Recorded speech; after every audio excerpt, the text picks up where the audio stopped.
Hello and welcome to another tutorial. So this time around we are going to be continuing to build on the previous tutorial. We were looking at the new NavMesh components, and this time around I want to be taking a look at doors, and in particular having AIs work with doors, because there's a few different ways we can handle it that have some advantages and disadvantages, and a few different sort of bits of intricacies and complexities there to that. So let's dive on in and take a look. So this is the scene that we had from last time. So I've gone and already set up another scene, and to make it easy to actually bring this stuff in, what I've actually done, and I'll put a link in the description below, is I've actually set up a package, which this door package, if imported, will bring in everything we need, and it brings in this door demo scene. So we've already got a little bit of a scene set up, so there'll be the link to the package there in the description, just to make it a little bit easy for being able to grab sort of the current version of this. So this is what we currently have. I've got a few different types of doors available that can be supported here. If you're looking for sort of seeing the tutorial on how these doors actually work, I do have a separate video up that's talking about the doors themselves, so setting up the animations, things like of that for them. So the way these doors are set up to work is they have a volume, essentially, where if a character enters it, then it will cause them to open. So with the AI that we've already got here, if I click on the other side, it'll actually go up to it, but then can't path through. And that's kind of what we'd expect, because if we take a look here and make sure we rebuild the path data, it's got an actual gap there. We're not doing anything to bridge that gap. So we've got a few different ways of how we could approach this. The really simple version that's not going to work amazingly is on this door, I could add in a NavMesh modifier, and I could say, okay, well, that modifier, it actually removes that object. So it means it's not actually blocking paths. And then if I rebuilt the data, you can see it fully goes through. And if I tested now, then yeah, it does largely work. Like, the AI clips through the stuff a little bit at times. This would be something where if I was doing a game where the camera is fairly pulled out from the action, and I wanted to, my priority was AIs being able to easily, seamlessly move through like a door and avoid running into any issues, and I wanted to avoid any sort of complexity, this would be good enough, because this does the trick. It allows them to reliably get through the door, and I can probably get it to clip a little bit if I move like this, so it tends to clip a little bit more there, but largely it works pretty well. But what if we want to have this work a little bit better? What if we want to also have it that it generally avoids sort of stepping in the doorway, it avoids sort of getting in the road there?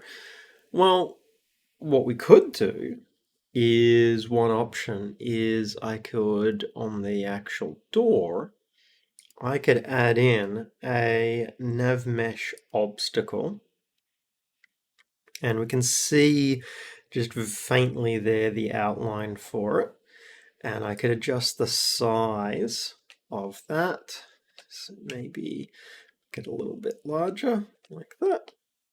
And if I turn on carve here, so that blocks out the path data in the area. So okay, let's see what happens if I try and move through that. You can see it gets there, but then it gets stuck. So I could set up so that the door controller is actually aware of that obstacle and can toggle it off and on. So I could set up here a serialize field, and this would be, I've already brought in unityengine.ai, so this would just be a NavMesh obstacle, and we'll have linked obstacle. The reason I'm setting it up as a property like this is this could be something that we configure on a sub-object. It might not necessarily be on the parent, so I want to kind of give a little bit of flexibility there. Then what I would do is when the door is fully open, I'm going to get here and say, well, if we've got a linked obstacle, then linked obstacle enabled is false. And then for closing, if the linked obstacle, so we need to do the is not equal to null. So if we've got that linked obstacle like that, then we turn it on once it is closed. We could also possibly turn it on as soon as it starts closing. So it's only open, only there once it's actually sort of fully open. So that's an option as well. So what I would do in that sort of case is if we've started closing, then we enable the obstacle. That's going to mean just that an AI isn't going to be standing in the path of a closing door, which is probably a good thing. So with that, I could link this up, just like that.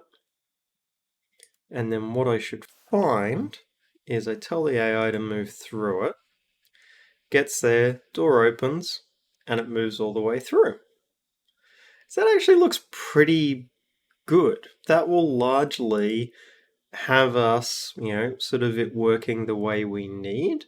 And if I try out the other types of doors that I've got, so I'm just going to copy this obstacle component, and I'm just going to turn on and add this in for these other ones, just so that we can test each of those. Link that up. So let's test how this looks for our single sliding door. So that seems to work okay. Can enter and exit completely fine. It waits for it to fully open. And then we could try with our split one. And we should find exactly the same, that it works. So that's pretty good. So, okay, we've got something there that is largely working for sort of all of the purposes we need. But what if this was something where the door wasn't able to actually be opened at this point? So we've got nothing that's actually sort of preventing it from pathing through here when that door is closed. So, if we added into the door the ability to actually be locked, so I'm going to add in here serialize field door is locked, which I'm going to set to true. Well, actually, I'll set that to false for now. And then in the onTrigger enter here, if it's locked, I just ignore it. So we still allow for exiting just in case it gets locked part of the time while something's already in there, but we don't allow it to get any open requests. So we've added in the ability for a door to be locked. So let's mark this as locked and see what happens. What we'll likely find is that when I tell it to go through the door, it'll run up to the door and then just kind of stay there. Start to go, and it's just stuck. And you know, I can click anywhere here and it'll just go to wherever is closest. So it doesn't really work great. So if I go and run this now, so I made sure I've got the character selected here. And first, what I'm going to do is in the options here, I'm going to turn on path query nodes. So you'll notice if I click over here on the side that it's on, it's drawing these faint yellow lines, and you can also slightly see it's dimming the sections of the navigation mesh. If I click over on the right hand side though, none of those appear over there. That's because it does actually realize that there is not a path. What it's getting is what's called a partial path. And that's something where I could actually check with the agent if the path that it found is a partial one. But it's not finding one over to the side here, which is actually what we want. And it kind of seems counterintuitive that to make this work kind of the ideal way, we need to actually first make it that it's not finding a path, and then we need to actually create a bridge between these areas. So that bridge is something known as a navigation link. So what I do is on this door, I'm going to go and under AI, I want to add a NavMesh Link. And then I can configure this. First thing I'm going to do is just reset the transform of it. And I can adjust these start and end points. So probably something like 1.5 either side. I want this to be bidirectional.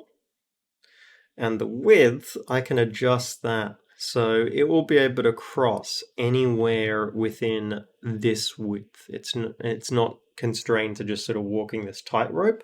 It's actually this entire sort of area. So this acts like a bridge between these two sections of the path network. And that's what we're after, is something to be bridging that gap. Now, something that I tend to do is I do tend to set up a new area type for things like of this. So I'm going to actually create one called doors. This way, if we wanted to adjust the cost for using doors, we could. So what I then do is that link, I say that its area type is the doors one, and my character, I'm going to make sure doors is added in there, so it's able to traverse that. So, okay, that's created a bridge there between that, and I'm just going to, strictly shouldn't need to, but just to be certain, I'm going to bake that path data. And now let's see what happens, is just nothing further changed.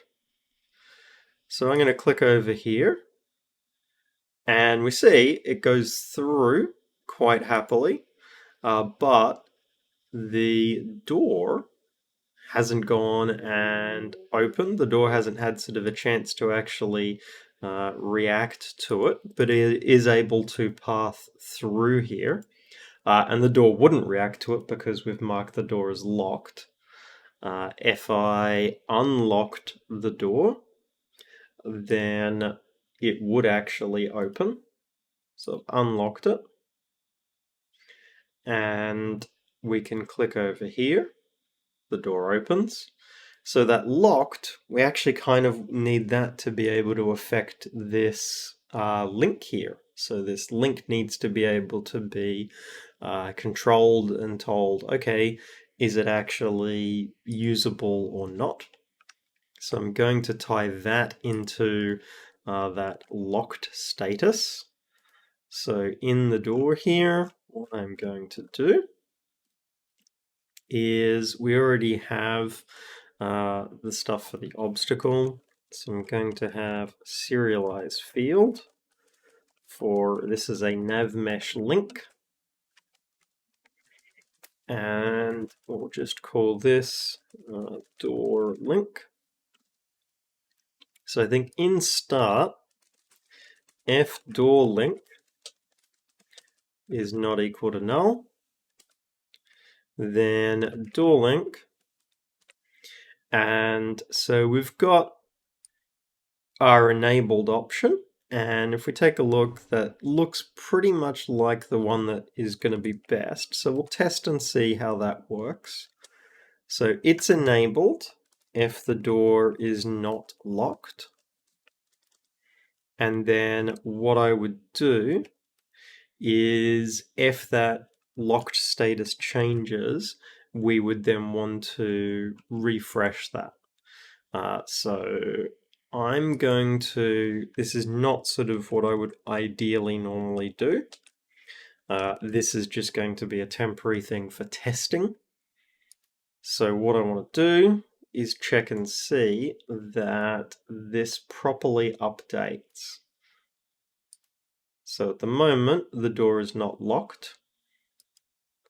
We can head over and through, so that's good. If I lock the door,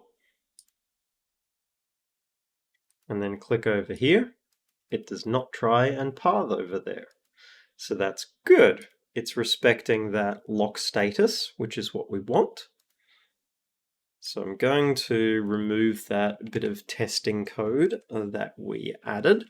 And what I will keep track of instead is bool was locked. And here I will say was locked is equal to is locked. And then down in update, we can actually check if was locked is not equal to is locked. Then I just do this exact logic here.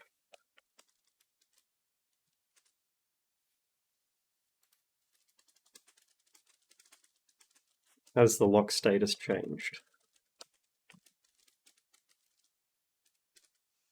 So that's good. So then, okay, we've got that link working with it being locked, and the behavior is actually pretty decent again already. We're back to pretty much what we did have. But what if we wanted to have a bit more control over it? So it happily moves through.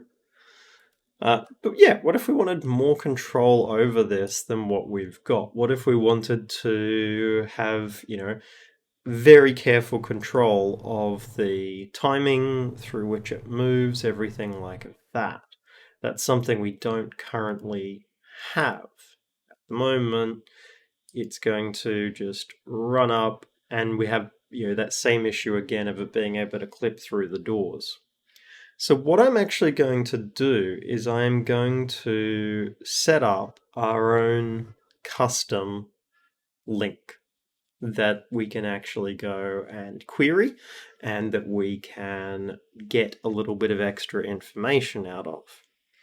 So what I'm going to do is I'm going to create a C# script here, and I'm going to call this door nav link, and this will handle the actual traversal of that link. So we've brought that here, so that's good. What I'm going to do is I'm going to put a require component type of and a NavMesh link like that. That's brought in the Unity AI navigation, so that's good. So this script is going to handle the actual traversal across that link. At the moment, what happens down here is we just run some very basic logic for working with the off-mesh links. There's not really any sort of custom handling, but we want to have that custom handling happening. So the first thing we need to do is we need to find a way to actually retrieve that link that we're trying to be following. So that requires, and this is actually something where, because we're using the new NavMesh components and we're using the NavMesh link, can be a little bit odd at first of figuring out how to actually get this data. So what I do is I'm going to look for our door link. Now I could set up a base class for these links and be looking for that, but I don't really know yet what my use cases will be for this. So at the moment, I'm just going to set up this door one, and then if I find I have use cases for other types of ones, I could set up those custom ones. So what I'm going to do first is the way we find our NavMesh link is we go from our linked agent, and this may seem counterintuitive that we look for the NavMesh owner and we try and turn that into a NavMesh link. So this is our nav link. I might call that NavMesh link. So if we have a NavMesh link, then we can actually do something with this. So what I can do in that case is I can say, okay, well, NavMesh link, from your game object, I want you to retrieve, and we can get our door link. Now, a nicer way of doing this would actually be to use a try get component. It avoids an allocation if it fails. So we can do that. And because I'm pretty sure it's going to be handy for us to do so, I'm actually going to set up here, and I'll put it below this, we'll have a door link, and this will be our active nav link. So we'll try get component into the active nav link.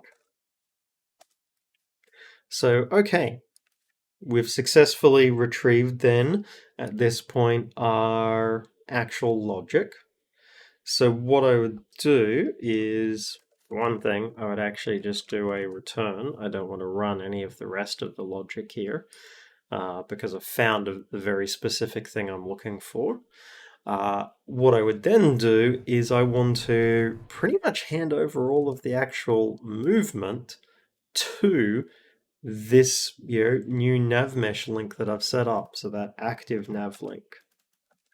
So I want to basically say, okay, well, start traversal, and this interface doesn't exist yet, following my approach of implementing the interface of how I want to use this before I actually have the usage of it. I want to give it the agent so it can actually directly talk to that, it can do any updating, and there's probably some cleanup that it needs to do because this follow off mesh link, there is a little bit of cleanup stuff that happens there. A lot of it is talking to the linked agent, but we do have this off mesh link in progress variable. So I'm going to allow this to have a little snippet of code passed in that's essentially, here's the on completion function. So we'll say that that is setting that to false.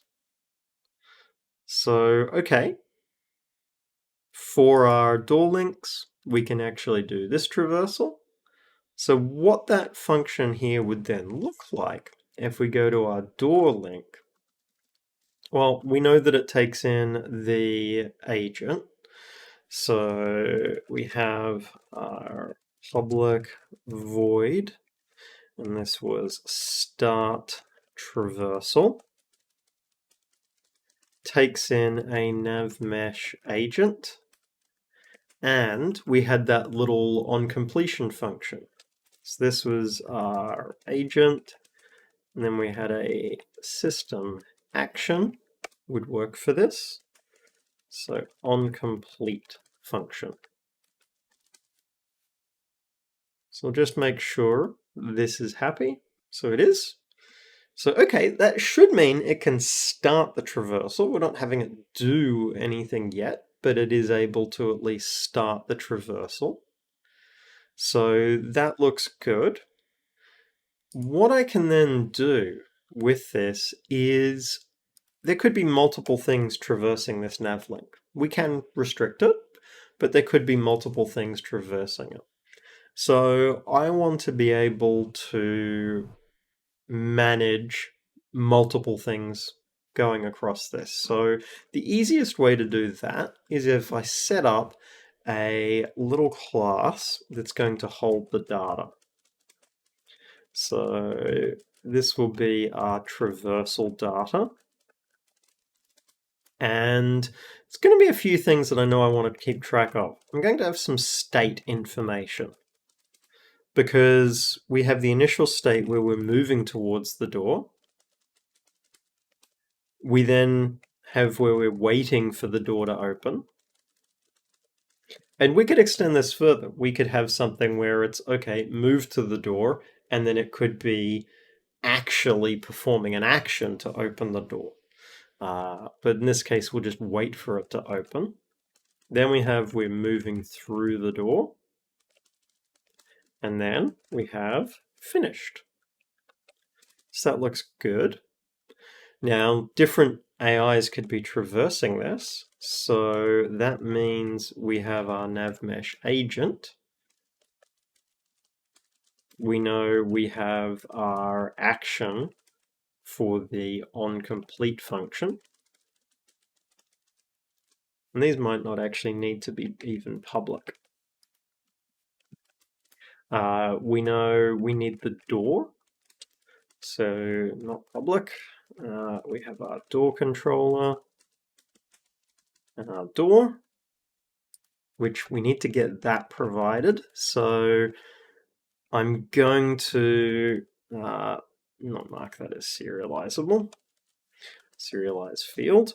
I will actually make it so that the door controller is defined on this link. Again, I could retrieve it from the hierarchy, but I think this gives us a good amount of flexibility. So we've got our door, and we have our state. So initially, that would be moving to the door. So that looks pretty good. So when we start traversal, what we would do is we would go and actually add that in. So I need an actual list of these traversals. So I'd have a list of traversal data, active traversals. I make sure that's allocated. So when we start one, well, I would do active traversals, add new traversal data. And then I want to be able to pass in things like our link door, the agent, and the onComplete function. Now it's getting grumpy at me because I have to go and set up the constructor here for this. So this needs a public traversal data, and it needs a door controller. It needs a NavMesh agent.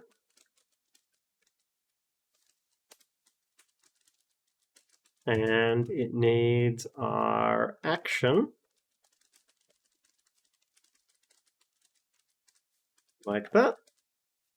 Then we just set up all of these. So our door is like that. Autocomplete is, we'll go. There we go, got there in the end. And our state is already set up. So that's good. Now there is actually, when we go and start a traversal, there is a couple of things that we saw in the AI one here that it was doing. So we're going to bring those over, and we'll just do that in the constructor here, because it's already got the agent, so it might as well. So that follows the same sort of process as we did. So okay, so far pretty good. If we then think about, okay, well, we've got all these traversals, we need to be actually ticking those. We'll just make sure it's not grumpy at us. It's not, which is good. So we need to tick those traversals. So here in update, what I would do, and normally I would do this as a for each, but I'm actually going to do our sort of fairly standard reverse iteration through a container. And the reason for that is when I tick this traversal, if it's complete, then I just want to remove it. So it just makes that a little bit easier. So I want to have a syntax, something like f traversal tick time delta time, and then what I will do is just remove that particular one. Always just a little bit easier for doing that removal if we're reverse iterating through it, and we're also just got that integer index. That makes our life just a fair bit easier, which is always good. So, okay, now we know we need a tick function up here. So this has a public bool tick, and it only needs to return true when it has decided that it has completed the traversal. So for now, I'll return false. So this is going to essentially be a very simple little state machine. So if our state is moving to the door, then what we do is we request opening of the door. The thing requesting it is the game object for the agent. Then we set our state to be that we are waiting for the door to open. Pretty straightforward. Then, and I'm intentionally not doing an else if here because if essentially it's able to progress very rapidly through the states in one frame, I want to actually allow that. So what I would then be checking here is, okay, well, if our state is waiting for the door to open, then I need to check, okay, if door, and I want to check if it's open. Now I don't have a function for that currently, but when I add it, what it will do is tell it that we're now moving through the door. So I'm going to add in that door is open one here. So this is a good case for using this style of property, where the state, so we're checking current state is equal to open. So that's good. That's two of our states done. Now we have, okay, well, if it's moving through the door, so moving through door, well, I want to store our current position. So our current position is that. I want to get the end position where we're heading towards, which that will be our agent, current off-mesh link data, end pos, like that. So then I want to check, are we roughly at that end position? So we can do an f mathf approximately, and we'll do a vector3 square magnitude. And we take end position minus current, and we want to check if that is not approximately 0. If it's not, we would do movement. Otherwise, we would actually be finished. If we're doing the movement, then we need to work out our new position. So our new position, we do a vector3 move towards. We would take our current position and our end position, and the distance we move is our agent speed by time.delta time. Now we could be doing more complicated things here depending upon what this is actually sort of needing to do. You know, if we did have like there was a button on the side that it was needing to press, might be a case of they move to the button, then they move back, then they move through. we could accommodate that with adding in additional states, which is why we're setting it up with kind of a little bit more than we need. We found ways of making this largely work without having to add in all of this code, but the reason for adding in the code is it gives us something that we have a lot more control and flexibility over. What we would then do, agent transform position, is that new one. So that looks good. That should have them moving through the door. And then finally, if the state is equal to finished, well, this is going to be one of the cases where we return true. That on complete function, if that is valid, we want to run it. We're going to tell the door that it's actually now able to be closed. And then we need to do the little bit of cleanup stuff that happens here. So these 4 lines, we bring them over, and this just returns control of this agent back to the NavMesh system there in Unity. And that should largely be it. So we've got a couple of little things we need to link up. We need to link this up to the door controller. Everything is linked up here on this. So now let's actually test this out. So before it was able to pass through, but it was getting a little bit of clipping. Now we're going to, it paths through, it waits for it to open, and then moves through. If I mark the door as locked, it'll move up towards it, but it can't try and find a path through. If I move away and then select the door again and unlock it, then it's going to successfully move through. So that's good. We've got something that is working well for our setups. I'm going to now bring this over to our other door types. So my NavMesh Link, if I copy that and then paste that under these, so then I'm going to turn off the rotating door. And then the sliding door, let's turn that on. We need to link it to the correct NavMesh link, and we need to make sure it's linked to the correct door. And then if we run this, it goes up, waits for it to open, done. So that's good.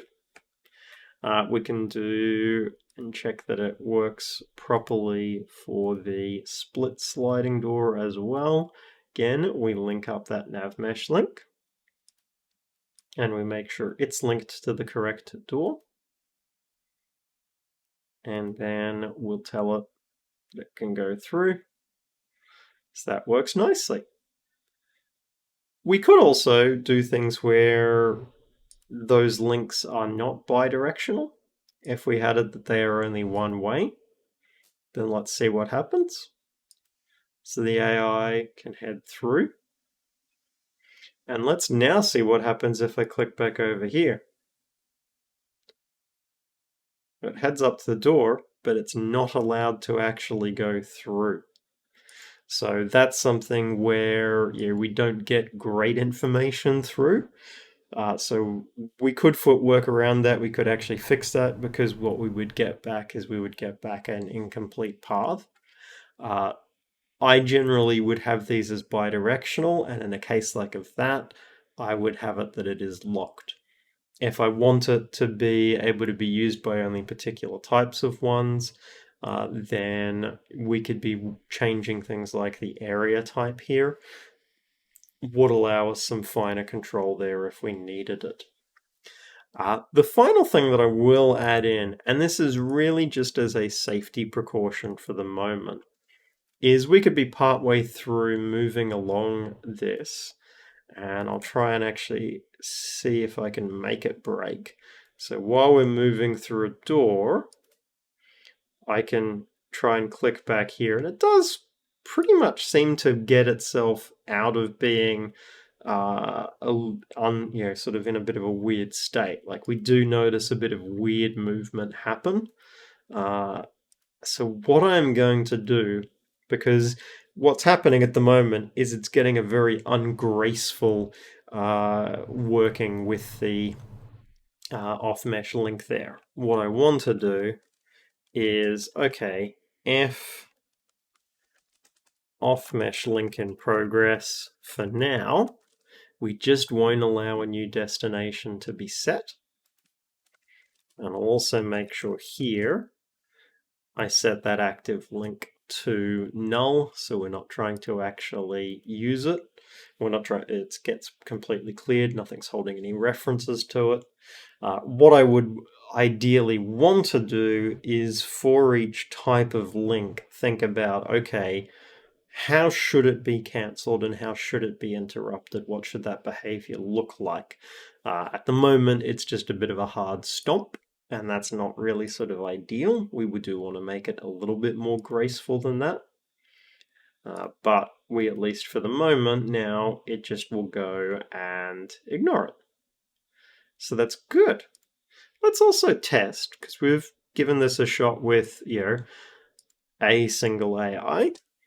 And if I duplicate that, so we've got a second AI. Now, our interaction manager currently here only supports a single character. So what I'm going to do is I'm going to allow this to have a list of linked characters. And then what I will do is for each var character in linked characters,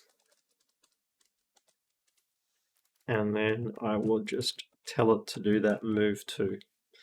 Just makes it so that I can easily see how this goes with multiple of them. So we add in that character and we add in this other one. So while it's not super graceful movement, it does actually move through okay. We could implement some queuing.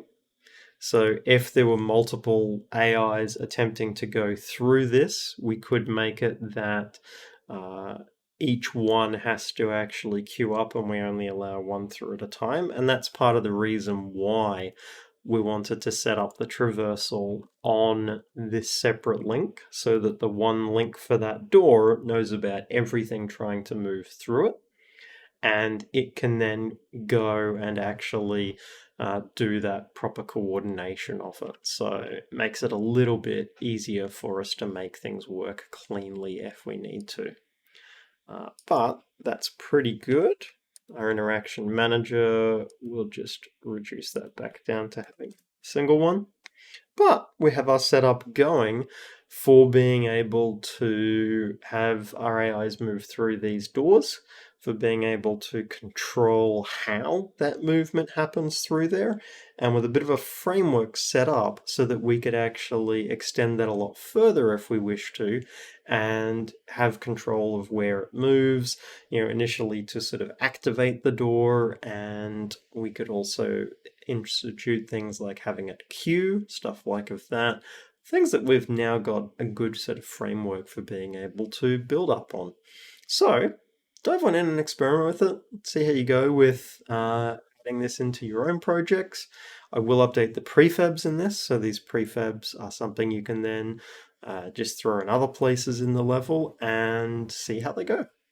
Thanks folks, hope you found the video interesting and helpful. If you have, check out a like and subscribe, it really helps out, it's really appreciated. If you are looking for the code for the project, that code is available up on GitHub. I've put a link to that in the description below, and you can use it in any of your own projects, commercial or non-commercial ones. And if you have got any questions or things you'd like to see me do other tutorials on, chuck those in a comment below. And if you're looking for other ways to support the channel, I do have a Patreon, which there's a link to that in the description as well. But until next time,